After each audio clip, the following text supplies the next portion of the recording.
ओम सहना भवतु सहनो भुनक्तु सह वीर्यं करवावहै तेजस्विनावधीतमस्तु मा विद्विषावहै।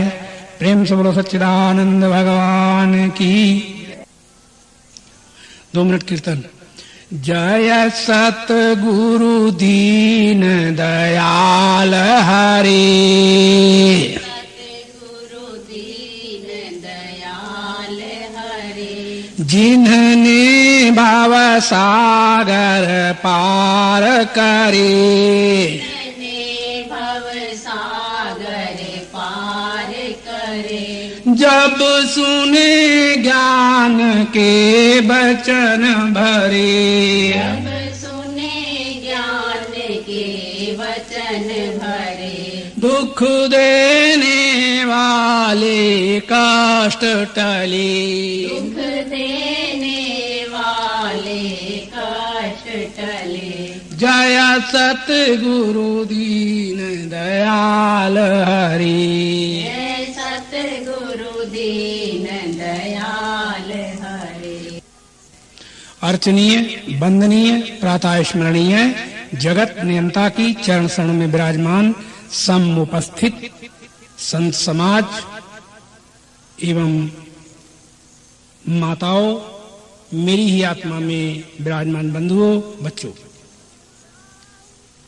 आज हम तुम्हें ये बताने के लिए चेष्टा करेंगे कि शुरू से इस संसार में जो लोग जीवधारी उत्पन्न हुए हैं, जड़ चेतन दिखाई दे रहे हैं, इनकी कुल मिला के व्यवस्था क्या है और ये क्यों आए हैं, क्यों बनाए गए और किस लिए इनका जीवन हुआ है। तो ये बात पहले बता दें, और वो ये है कि सारा समाज कीड़ी से लेकर ब्रह्मा तक जो दिखाई दे रहा है, समझा जाता है, सुना जाता है, वह सारा का सारा समाज जड़ चेतन केवल विनोद मात्र पैदा हुए हैं। और इस विनोद को जो लोग विनोद नहीं समझते, ड्रामा या लीला नहीं समझते, तो उनको यही जगत बांध लेता है। और जो इसको ड्रामा समझ करके इसमें खेलते हैं, उनको इस संसार में खेलने का ढंग आ जाता है और अछूते संसार में रहते हुए निकल जाते हैं। हमारी वास्तविकता यह है कि हम सबसे पहले हमें देखना होगा कि आखिर ये अपनी उत्पत्ति से पहले समस्त सृष्टि क्या थी। तो इसके लिए वेद ने सबसे पहले एक मंत्र कहा और उसमें ये कहा कि सदैव सोमेदमग्र आसीदेक मेवा अद्वितीयम। वेद ने कहा सबसे पहले आगे अलग एक सत परमात्मा था, या अल्लाह, गॉड, ईश्वर आदि नामों से जाना जाने वाला था। तो जो सबसे पहले सत, चेतन, आनंद एवं ज्ञान शब्दों से जिसको कहा गया, वह सबसे पहले सत होने के नाते था। और जब ये सृष्टि पुनः नहीं रहेगी, तब फिर वह सत, चेतन, आनंद एवं ज्ञान स्वरूप जो है वो शेष रह जाएगा। और जब वो शेष रह जाएगा तो ये वेद का, ये श्रुति का या ये वेदांत का नियम है कि जो पहले हो और अंत में न रहे, जो पहले हो और अंत में न रहे, वह मिथ्या कहलाता है। और जो पहले हो और अंत में रहे, तो मध्य में उसके और कोई दूसरी वस्तु नहीं हो सकती। जैसे हमारे पास पहले चीनी है और चीनी के हमने हाथी, घोड़े, खिलौने बनवाए, और जब हाथी, घोड़े, खिलौने दुर्गा, काली, राम, कृष्ण को चीनी के बनवाए, तो जब चीनी के बनवाए तो हम पूछेंगे कि सबसे पहले चीनी थी और चीनी के बने खिलौने और इन खिलौनों को पुनः पीस देने पर फिर वह चीनी रह जाती है।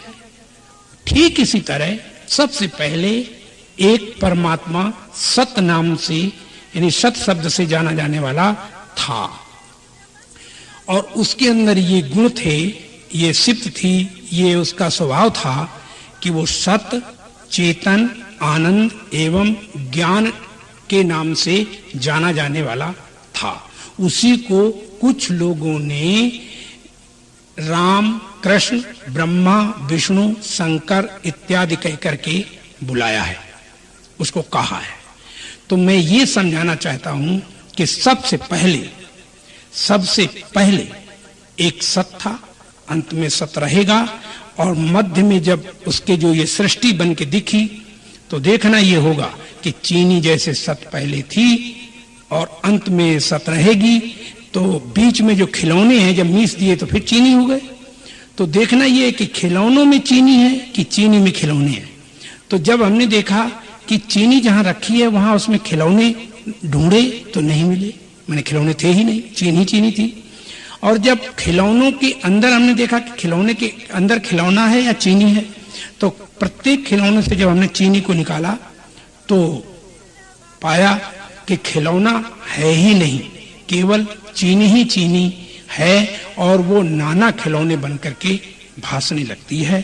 ठीक इसी तरह एक परमात्मा सत रूप से जाना जाने वाला पहले था और अंत में सत होने के नाते रहेगा। तो मध्य में जो ये सृष्टि तुम्हें दिख रही है, ये सारी की सारी चीनी के खिलौनों की तरह है, और ये जब सृष्टि पुनः खत्म हो जाएगी तब फिर सत रह जाएगा। तो ये जो सृष्टि है इस वक्त जो दिख रही है, भास रही है, तो ये जो सृष्टि है ये इसमें सत परमात्मा के अतिरिक्त नाम रूप सृष्टि के हटा दिए जाएं तो केवल सत परमात्मा ही शेषों का शेष रहता है। नाम रूप ही परमात्मा में विघ्न आए हैं। तो विघ्न जो दुनिया में पैदा हुए हैं वो केवल नाम रूप से पैदा हुए हैं।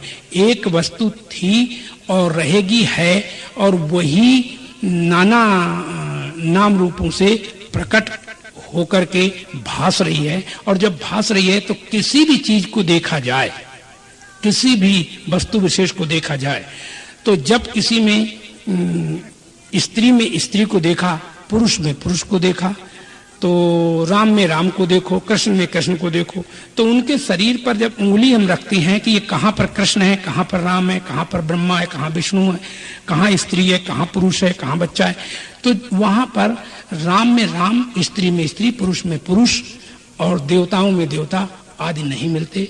केवल एकमात्र एक ही परमात्मा सतरूप था, सतरूप है, सतरूप अंत में रह जाएगा। बीच में अगर कुछ हमारे बीच में आया है तो वो केवल नाम और रूप आया है। इसी नाम रूप को एक संत ने कहा है, अस्ति भांति प्रिय सिंधु में नाम रूप जंजाल, लखित ही आत्म स्वरूप निज अहोए तत्काल निहाल।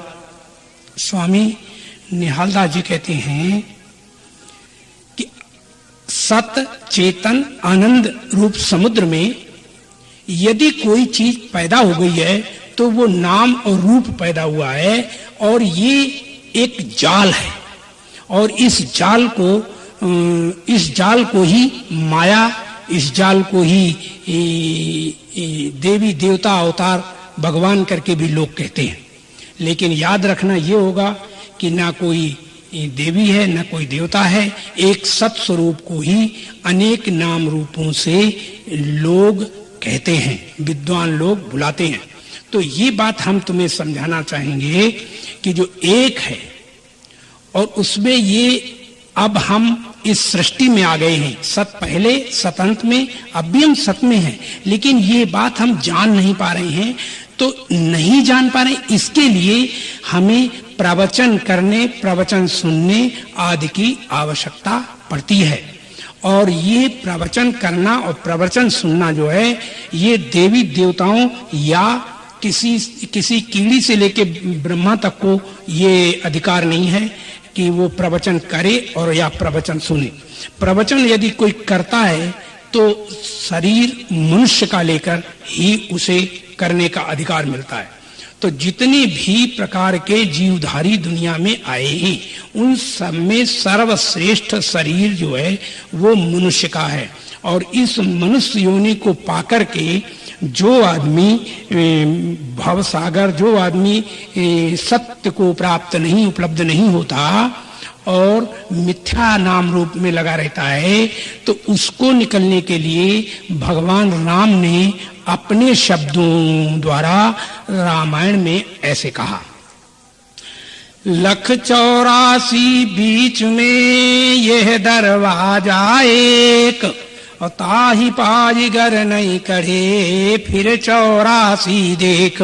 भगवान राम ने कहा कि 84 लाख योनियों में ये जो मनुष्य शरीर है ये भवसागर को पार करने के लिए एक नाव मिल गई है और एक भवसागर को पार करने के द्वार मिल गया है, और ये खुला द्वार मनुष्य का है देह, और इस देह से निश्चय पूर्वक प्राणी भवसागर से पार हो जाते हैं।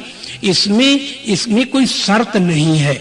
यद्यपि संसार के संत महात्मा गुरु पीरों ने बहुत सारी बातें कही हैं, लेकिन धन्य वो राम हैं जिन्होंने हमें ये बात कही मुझसे कि 184 बीच में यह दरवाजा एक, और ताहि पाजिगर नहीं कढ़े फिर 84 देख।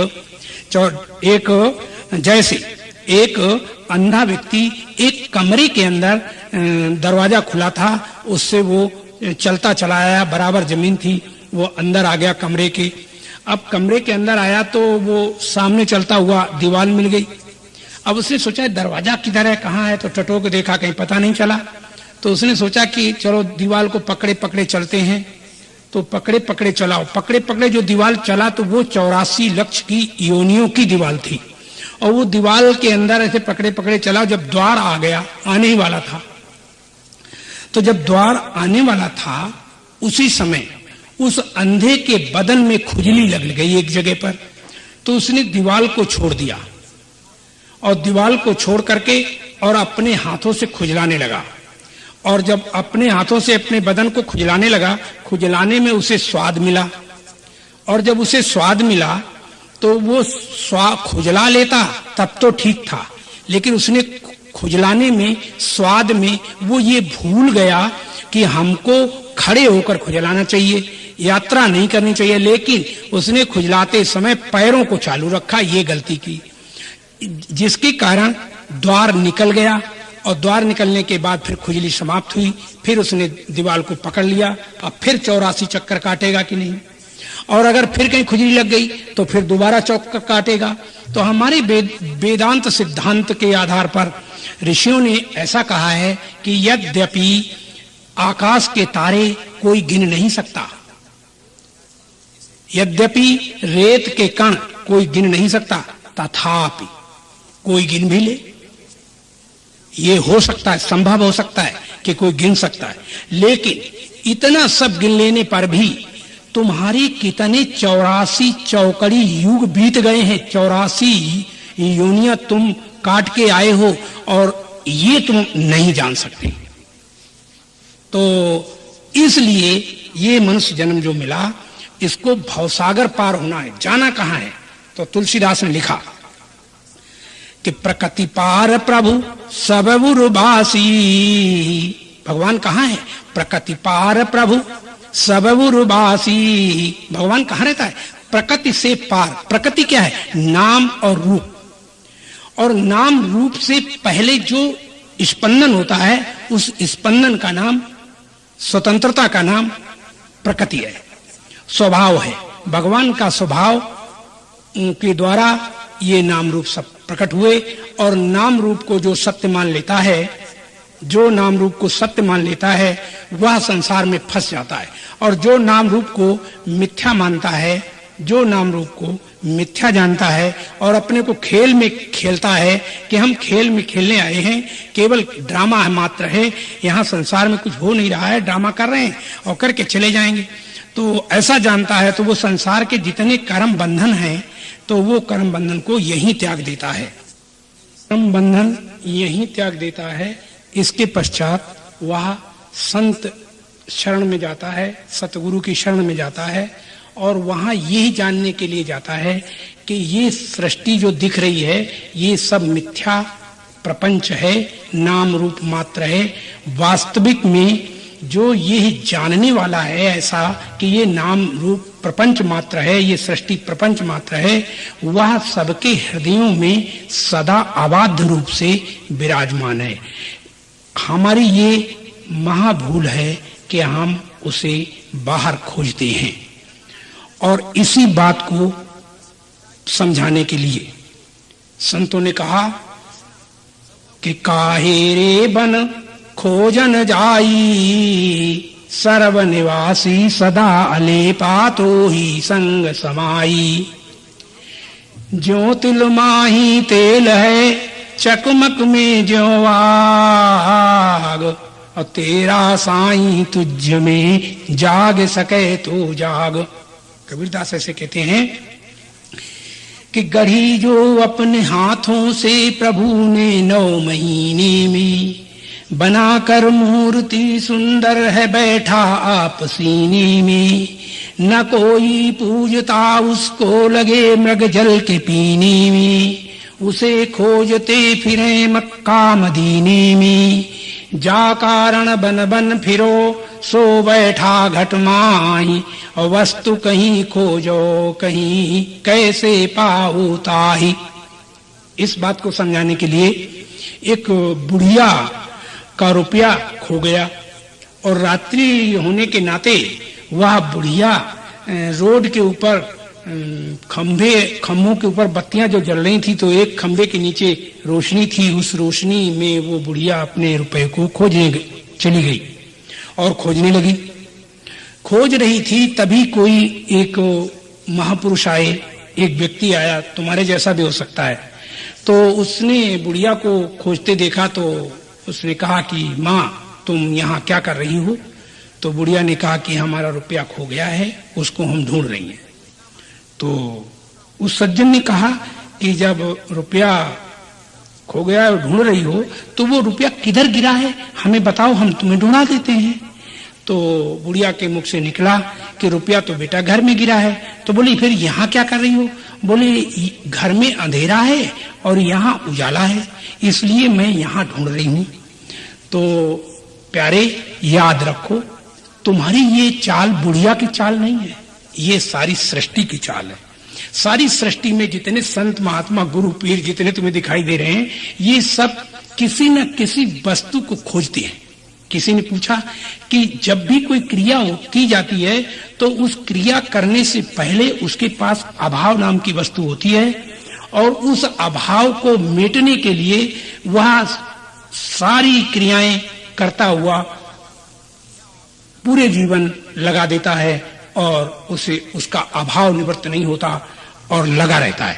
जैसे बुढ़िया वस्तु कहीं खोज कहीं रही, वैसे ही हम अपने से अलग अभाव की वस्तुओं से, व्यक्तियों से, देवी देवताओं से, अवतारों से अभाव की निवृत्ति करना चाहते हैं, जबकि वह अभाव की निवृत्ति कोई करा नहीं सकता दुनिया में। क्योंकि ऐसा देखा पाया जाता है कि इस सृष्टि में एक ही व्यक्ति को सारी दुनिया की चीजें दे दी जाएं, सारे त्रैकाल जगत के ऐश्वर्य दे दिए जाएं, तो भी उसको तृप्त शांत नहीं देखा पाया जाता। और उसको भोगने की ताकत भी दी जाए और उसको प्राप्त करने के लिए अधिकार भी पूरा दिया जाए, तो भी उसको तृप्त नहीं कोई देख पा सकता। तो यही तृप्ति को जानने के लिए हम संत महात्मा गुरु पीरों के पास जाते हैं और तृप्ति तो वहां मिलती नहीं। तो होता क्या है? होता यह है कि वो लोग नाम रूप को देकर के कहते नाम ले लो, इसे जपो, ध्यान करो, समाधि करो, योग करो, पूजा पाठ करो, तप जप करो और इससे तुम्हारा अभाव मिट जाएगा।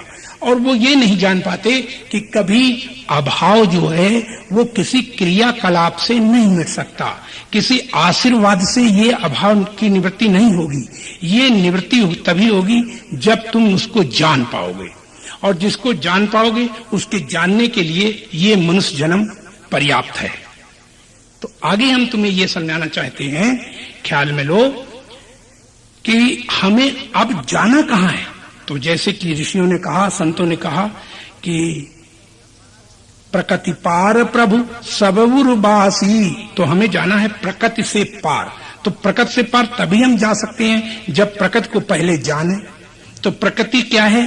नाम रूप और जो गुण धर्म है वो सत, चेतन, आनंद एवं ज्ञान, और उसी ज्ञान स्वरूप ये सब जो गुण धर्म हैं वो सब सत परमात्मा के स्वभाव हैं, और इन्हीं स्वभावों से उस परमात्मा को जाना जाता है।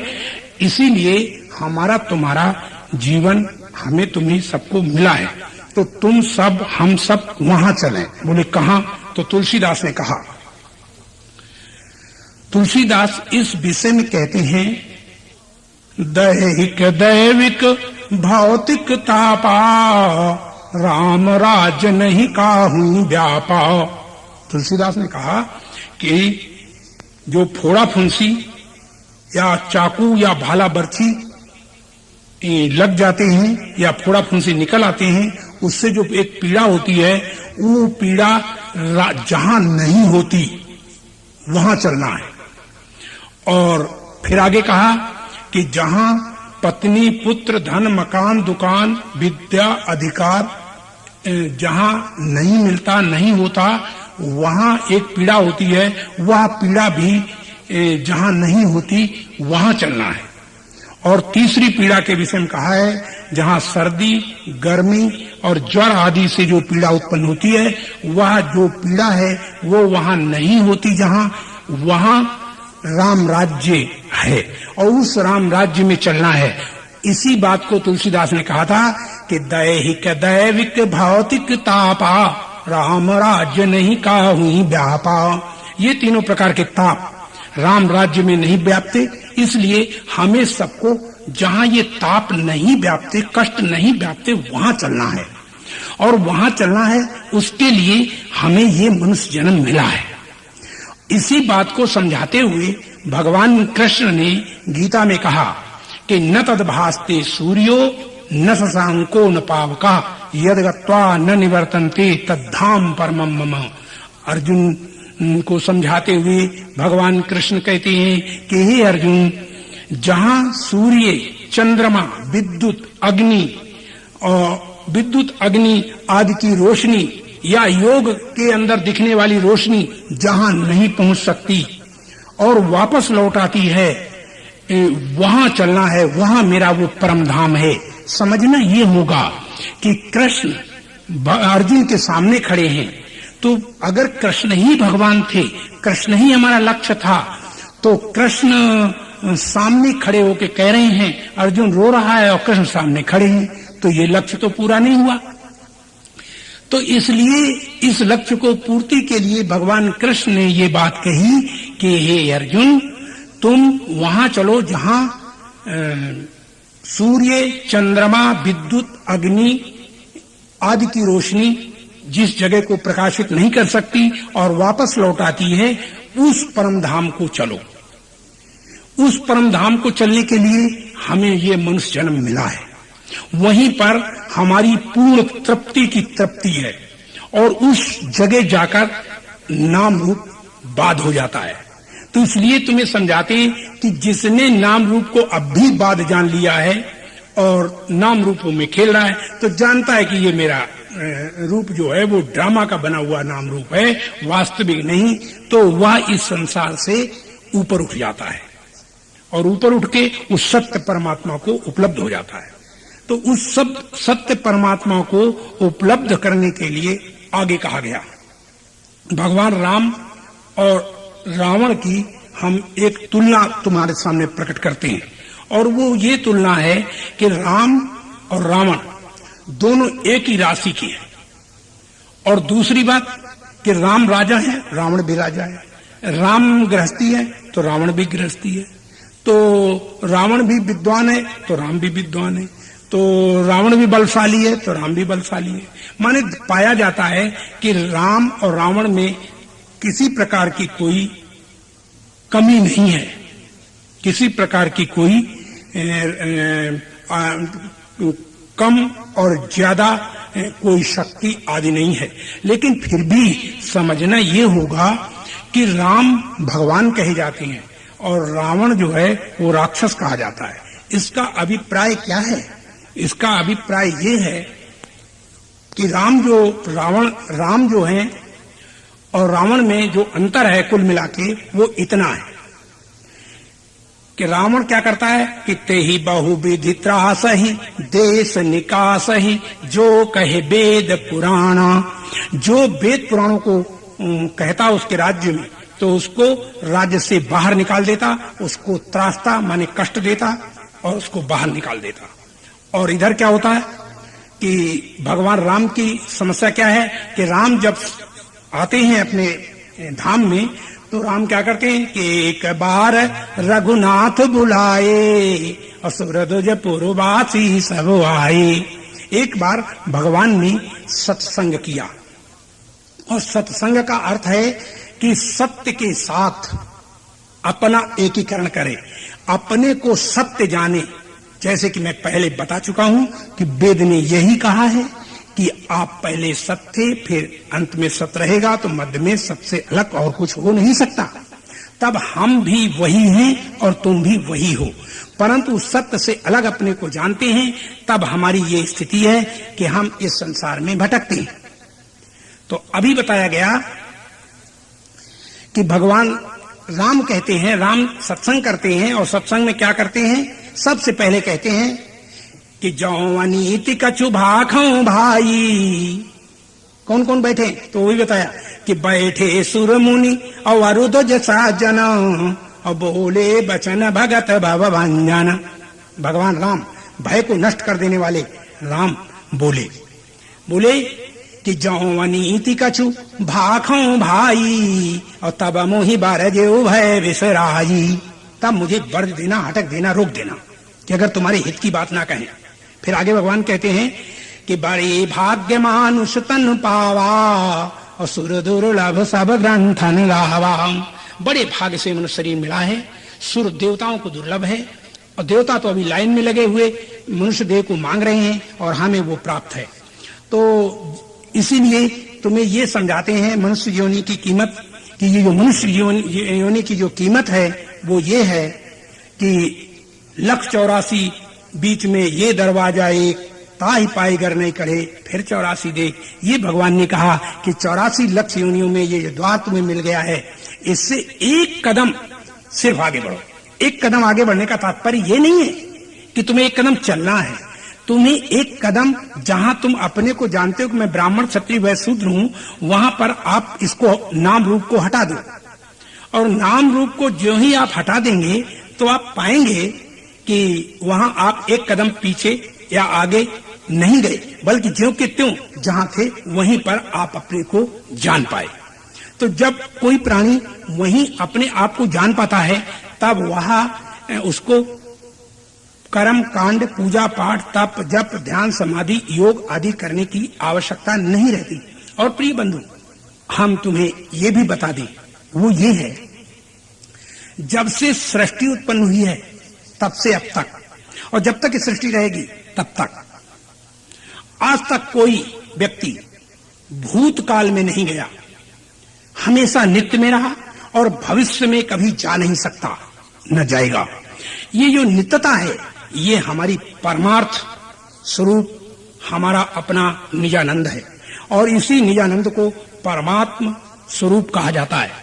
और इस परमात्मा को इसी जन्म में हमें जानने के लिए भगवान राम ने पुनः कहा कि नरतन भव बारिधि कहूं बेरो असन मुख मरुत अनुग्रह मेरो। नरतन भाव, नर का जो शरीर है ये भवसागर को पार कर देने वाला है। नरतन भाव बारिधि कहूं बेरो, भवसागर को पार कर देने वाला। और इस मनुष्य देह से याद रखना चाहिए, निश्चय प्राणी पार हो जाता है,